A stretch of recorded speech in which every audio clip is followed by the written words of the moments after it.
पहले की बात है। एक राज्य में एक राजा का राज था। एक दिन उसके दरबार में एक मदारी एक बंदर लेकर आया।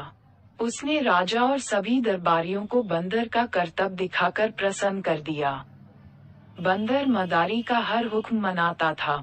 जैसा मदारी बोलता, बंदर वैसा ही करता था। वह आज्ञाकारी बंदर राजा को भा गया। उसने अच्छी कीमत देकर मदारी से वह बंदर खरीद लिया। कुछ दिन राजा के साथ रहने के बाद बंदर उससे अच्छी तरह हिल मिल गया। वह राजा की हर बात मानता। वह राजा के कक्ष में ही रहता और उसकी सेवा करता था। राजा भी बंदर की स्वामी भक्ति देख बड़ा खुश था।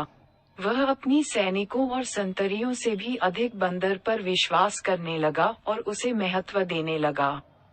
सैनिकों को ये बात बुरी लगती थी, किंतु वे राजा के समक्ष कुछ कह नहीं पाते थे। एक दोपहर की बात है।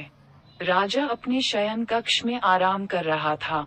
बंदर पास ही खड़ा पंखा झल रहा था। कुछ देर में राजा गहरी नींद में सो गया। बंदर वहीं खड़े खड़े पंखा झलता रहा। तभी कहीं से एक मक्खी आई और राजा की छाती पर बैठ गई।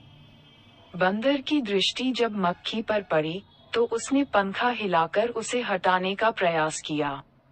मक्खी उड़ गई, किंतु कुछ देर पश्चात पुनः वापस आकर राजा की छाती पर बैठ गई। पुनः मक्खी को आया देख बंदर अत्यंत क्रोधित हो गया।